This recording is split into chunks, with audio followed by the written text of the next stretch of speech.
marshes have a history of agricultural use, of reclamation for more than 300 years. For almost 40 years, Dr. Hinrik Harries has been walking this world that the Acadians took from the sea. He's a retired teacher and botanist who knows the natural and the human histories of the marsh and how they have intertwined. Acadians first reclaimed these marshes for agriculture, possibly around 1700 or shortly thereafter.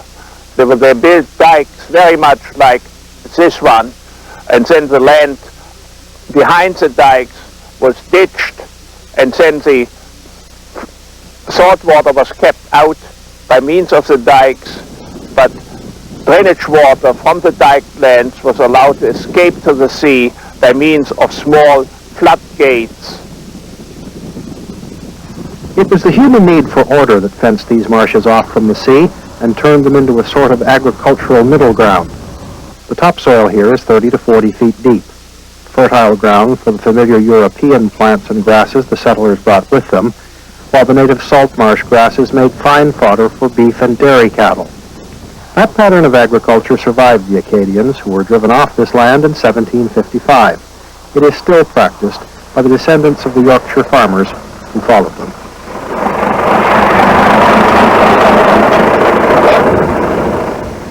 Indeed, hay as a commodity has been the major influence on the history of the Tantramar Marsh.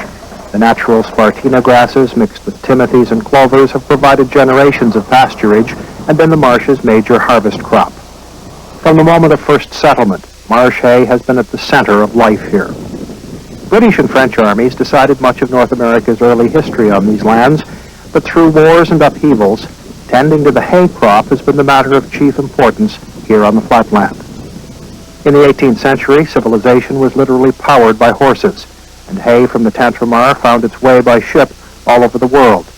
It was exported to London, Paris, New York, as feed for millions of dray and carriage horses. And it was Tantramar hay that fathered the British cavalry during the Boer War in South Africa. The world hay market declined predictably with the death of the horse-drawn age, but it remains an important agricultural commodity today for the local and export markets.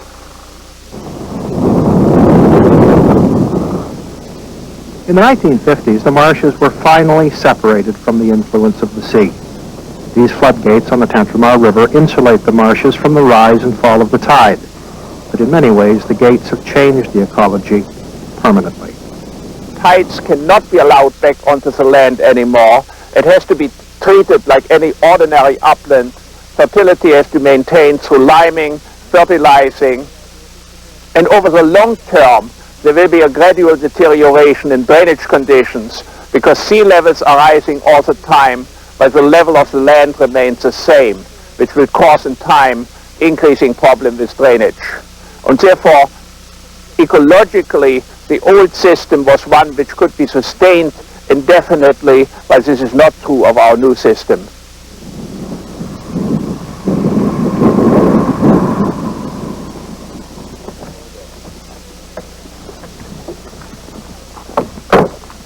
The journey started when I first came to Sackville in 1976 to open an exhibition at the Owens Gallery, and I came by train.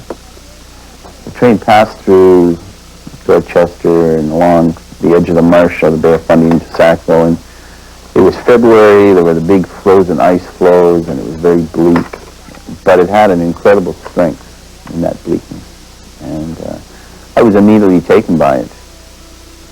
Thaddeus Holownia teaches fine arts at Mount Allison University, and he practices them on the Tantramar Marsh, usually with a handmade large-format panoramic camera.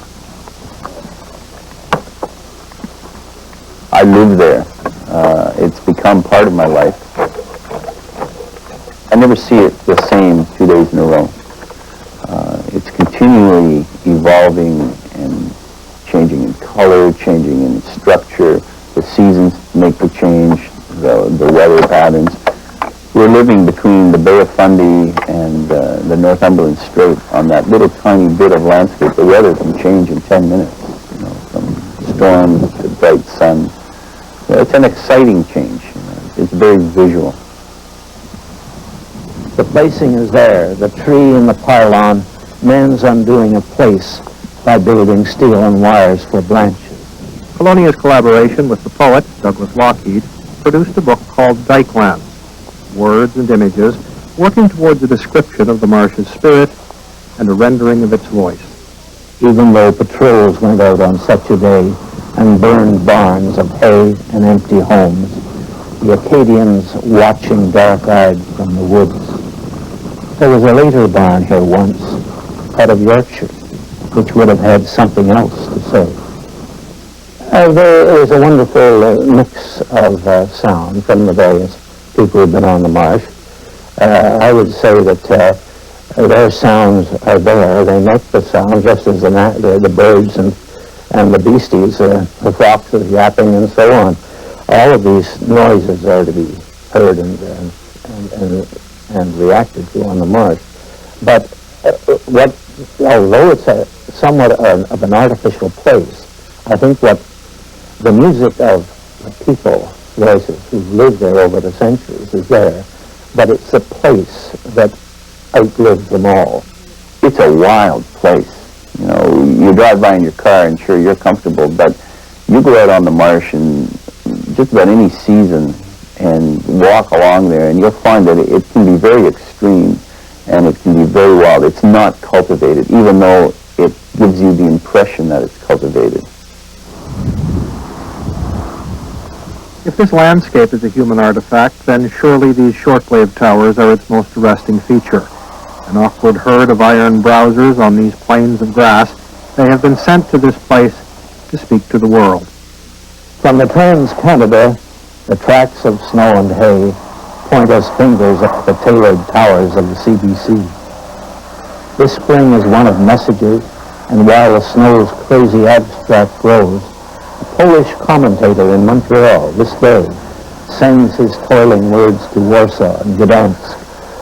An Italian sings, and through the splits of towers there are sounds in Amalfi and Palermo.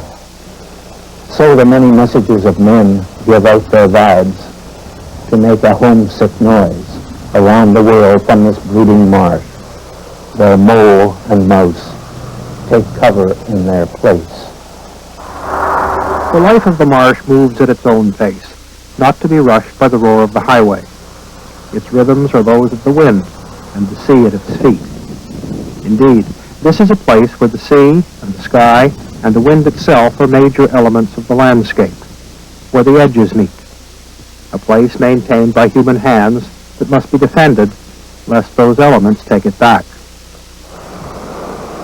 The lives and the voices that have moved across the marsh are the punctuation of a simple story about the work of hands raised against the work of time.